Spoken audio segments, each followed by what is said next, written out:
जो मनुष्य यह नहीं जानता कि उसे चाहिए क्या, वह पूरी जिंदगी उन्हीं चीजों में खोया रहता है जो उसे चाहिए ही नहीं। यही जीवन की सबसे गहरी भूल है। मनुष्य पूरे जीवन भर कुछ ना कुछ पाता तो है, पर जो पाना चाहिए था वह नहीं पाता, क्योंकि उसका मन बिखरा रहता है। जिस दिशा में विचार नहीं टिकता, वहां उपलब्धि कैसे होगी? भगवान ने मनुष्य को विचार की शक्ति दी है, सोचने की, चुनने की और तय करने की कि वो अपने जीवन को किस ओर ले जाना चाहता है। लेकिन यह शक्ति जब अस्थिर मन में चली जाती है, तो वही मनुष्य अपनी ही क्षमता का विनाश कर देता है। सोचिए, आप हर दिन किसका विचार करते हैं? दुनिया का, लोगों का, पैसों का, अपमान का, या उस भगवान का जिसने आपको यह जीवन दिया? आप जिस चीज का बार बार विचार करते हैं, वही आपकी दिशा बन जाती है, और दिशा ही आपका भाग्य बनाती है। जो व्यक्ति शांति का विचार करता है, उसके भीतर शांति उतरती है। जो व्यक्ति सुख का विचार करता है, उसका मन धीरे धीरे शांत होता जाता है। और जो व्यक्ति भगवान का विचार करता है, उसका पूरा अस्तित्व भगवान में विलीन होने लगता है। लेकिन समस्या यह है कि इंसान चाहता कुछ और है, सोचता कुछ और है, करता कुछ और है। उसकी चाहत है भगवान की, पर विचार हैं संसार के। उसकी जुबान पर शांति का नाम है, लेकिन मन में उथल पुथल का मेला लगा है।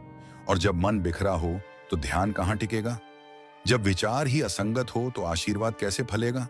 लोग कहते हैं, हमने तो बहुत पूजा की, फिर भी भगवान नहीं मिले। लेकिन प्रश्न पूजा का नहीं है, प्रश्न विचार का है। आपने भगवान का विचार कितनी बार किया, कितनी देर तक किया और कितनी सच्चाई से किया? क्योंकि जो चीज बार बार आपके मन में घूमती रहती है, वही आपके जीवन का स्वरूप बन जाती है। जिसने धन का विचार बार बार किया, उसके जीवन में धन आया। जिसने अपमान का विचार किया, उसका जीवन अपमान से भर गया। और जिसने भगवान का विचार किया, उसके भीतर भगवान उतर आए। विचार ही तो बीज हैं, जिनसे जीवन के वृक्ष उगते हैं। भगवान के लिए एक क्षण का विचार भी यदि सच्चा हो, तो वो क्षण स्वर्ण बन जाता है। लेकिन हम लोग भगवान का नाम लेते हैं, मन में गिनती करते हुए ध्यान में बैठते हैं, पर सोचते हैं कि मोबाइल साइलेंट तो किया था ना। ऐसे विचारों से भक्ति नहीं होती, केवल भ्रम पैदा होता है। भक्ति का अर्थ है विचारों को एक ही दिशा में लगाना, और वह दिशा होनी चाहिए भगवान की। आप जिस चीज का बार बार चिंतन करेंगे, उसका रंग आपके भीतर उतरना तय है। अगर आप बार बार शिकायत करेंगे, तो जीवन शिकायत बन जाएगा। अगर आप बार बार आभार करेंगे, तो जीवन कृतज्ञता बन जाएगा। और अगर आप बार बार भगवान का चिंतन करेंगे, तो आप स्वयं भगवान का अंश बन जाएंगे। जीवन का रहस्य बहुत सरल है, पर हम उसे जटिल बना देते हैं। हम सोचते हैं कि भगवान कहीं दूर हैं, किसी मंदिर में, किसी पहाड़ के शिखर पर, या किसी नदी के तट पर। लेकिन नहीं, भगवान वही है जहां आपका विचार ठहरता है। अगर आपका विचार संसार में है, तो भगवान दूर है। अगर आपका विचार भीतर है, तो भगवान यही है। कितने लोग कहते हैं मुझे शांति चाहिए, पर क्या उन्होंने कभी शांति का विचार किया? उन्होंने शांति की कल्पना की भी नहीं। उन्होंने शांति की अनुभूति की इच्छा तो जताई, लेकिन मन को कभी शांति में टिकने नहीं दिया। जब तक मन शांति का विचार नहीं करता, तब तक शांति भीतर टिक नहीं सकती। और यही तो भगवान का नियम है, जो पाना है उसी का विचार करो। यदि तुम्हें भगवान को पाना है, तो बार बार उसी का चिंतन करो। वह तुम्हारे हर विचार में घुल जाएंगे। जब तुम काम करते हो, तब भी उनका स्मरण हो। जब तुम चलते हो, तब भी उनका नाम हो। जब तुम रोते हो, तब भी उनका सहारा हो। जब तुम हंसते हो, तब भी वही कारण हो। यही है भक्ति का असली मार्ग। लोग जीवन में बड़ी बड़ी योजनाएं बनाते हैं, पर भगवान का विचार छोड़ देते हैं, और फिर कहते हैं सब कुछ करने के बाद भी सुख नहीं मिला। सुख योजनाओं से नहीं, समर्पण से आता है। जब मन एक दिशा में स्थिर होता है, तभी ऊर्जा प्रबल होती है। बिखरी हुई ऊर्जा कभी लक्ष्य तक नहीं पहुंचती। भगवान को पाना कोई कर्म नहीं है, वह एक स्थिति है, और उस स्थिति तक पहुंचने का मार्ग है विचार। जो व्यक्ति हर दिन कुछ क्षण भगवान के विचार में बिताता है, उसका चेहरा बदल जाता है, उसकी दृष्टि बदल जाती है, उसकी चाल, उसके शब्द, उसका मौन, सब में एक दिव्यता उतर आती है। क्योंकि विचार मन को शुद्ध करता है, और शुद्ध मन ही भगवान का मंदिर है। पर आज मनुष्य का मन विचारों की कब्रगाह बन गया है। उसमें इतने अनावश्यक विचार भरे हैं कि वहां भगवान के लिए जगह ही नहीं बची। वो दुख की बात नहीं, बल्कि खतरे की बात है। क्योंकि जब मन से भगवान का विचार निकल जाता है, तो मनुष्य अपने ही बनाए अंधकार में भटकने लगता है। जो व्यक्ति भगवान का चिंतन छोड़ देता है, वह किसी और के विचारों का कैदी बन जाता है। समाज, रिश्ते, भय, प्रतिस्पर्धा, ये सब उसके स्वामी बन जाते हैं। लेकिन जो व्यक्ति बार बार भगवान का चिंतन करता है वह हर भय से मुक्त हो जाता है, क्योंकि जहां भगवान है वहां भय कैसे रह सकता है। इसीलिए शास्त्र कहते हैं, स्मरण में ही साधनम, जो स्मरण करता है वही प्राप्त करता है। भगवान दूर नहीं है, बस तुम्हारे विचार की दिशा बदलनी है।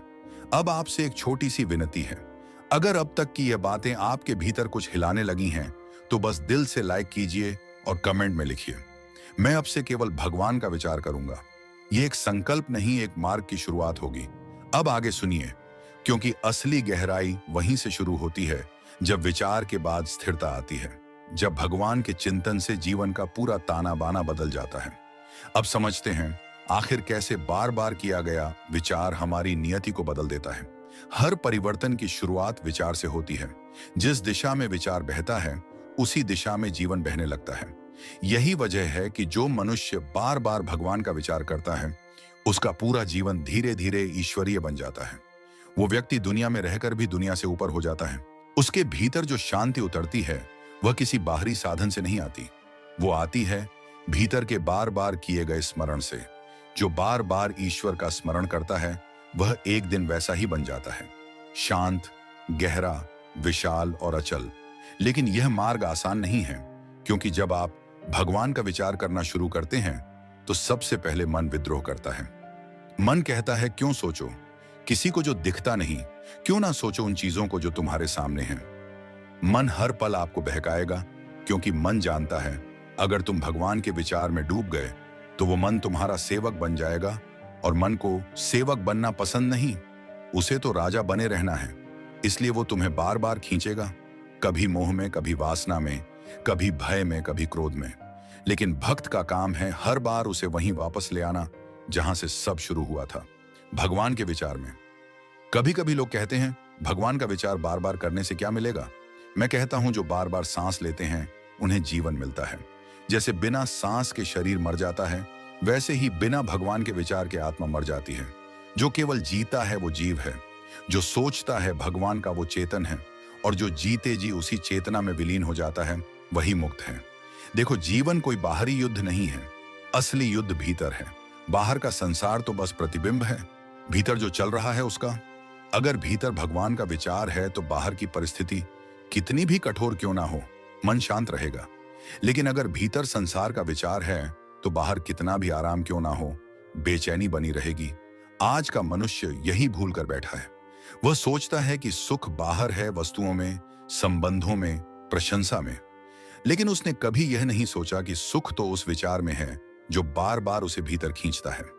भगवान का विचार करना मतलब अपने अस्तित्व की जड़ों में लौट जाना, जहां से सब शुरू हुआ था वहीं लौटना, क्योंकि जीवन का प्रारंभ भी ईश्वर से हुआ है और अंत भी उसी में होगा।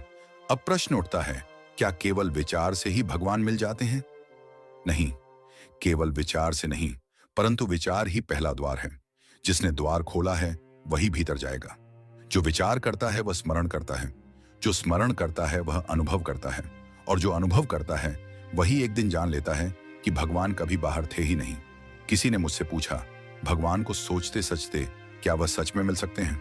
मैंने कहा, तुम सोचो तो तुम क्या पाते हो?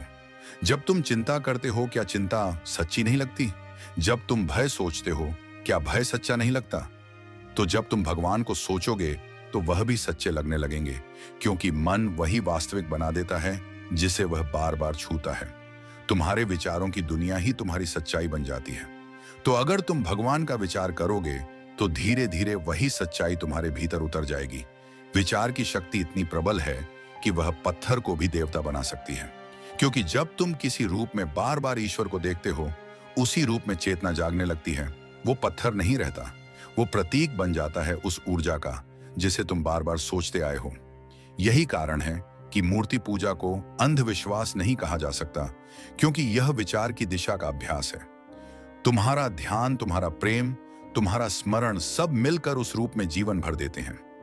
अगर तुम रोज ये सोचो कि तुम्हारा मन शांत है तो धीरे धीरे मन सचमुच शांत हो जाएगा। अगर तुम रोज ये सोचो कि भगवान तुम्हारे साथ हैं तो एक दिन तुम्हें वह अनुभूति होगी कि वास्तव में वह हर क्षण तुम्हारे पास है। विचार वह धागा है जिससे तुम अपने भाग्य की बुनाई करते हो। इसलिए सोच समझकर सोचो, किसका विचार तुम रोज अपने भीतर बो रहे हो, क्योंकि जो बीज बार बार डाले जा रहे हैं वही कल वृक्ष बनकर तुम्हारे चारों ओर फैलेंगे। अगर तुम रोज चिंता के बीज बोओगे तो कल भय के पेड़ उगेंगे। अगर तुम रोज तुलना के बीज बोओगे तो कल जलन के फल मिलेंगे। और अगर तुम रोज भगवान का विचार करोगे तो कल वही ईश्वर तुम्हारे भीतर खिलेगा। यही सत्य है। भगवान का विचार करना कोई धार्मिक कर्म नहीं, यह एक अस्तित्व की साधना है। जब मनुष्य हर स्थिति में, हर परिस्थिति में भगवान का विचार बनाए रखता है, तब जीवन की हर घटना उसके लिए ईश्वरीय संदेश बन जाती है। कठिनाई आती है तो वह सोचता है भगवान कुछ सिखा रहे हैं। सफलता आती है तो वह सोचता है भगवान ने आशीर्वाद दिया, और जब सब छिन जाता है तब भी वह जानता है भगवान ने शायद मुझे खाली किया है ताकि वह खुद भर सके। ऐसे मनुष्य को कोई नहीं गिरा सकता, क्योंकि उसका विचार स्थिर है, और स्थिर विचार ही भक्ति का सर्वोच्च रूप है। जो बार बार भगवान का चिंतन करता है वह धीरे धीरे उसी में लीन हो जाता है। उसके भीतर अहंकार गल जाता है। वह किसी से कुछ नहीं चाहता, क्योंकि जो उसे चाहिए था वह मिल चुका है। वह अब पाने वाला नहीं बल्कि देने वाला बन जाता है। उसकी उपस्थिति ही शांति बन जाती है। उसकी आंखों में करुणा, उसके शब्दों में सत्य, और उसके मौन में ईश्वर का घर होता है। इसलिए अगर आप भी सच में भगवान को पाना चाहते हैं तो बस एक साधना शुरू करें, बार बार उनका विचार करने की। जब सुबह आंख खुले तो वही नाम हो, जब रात को नींद आए तो वही विचार हो।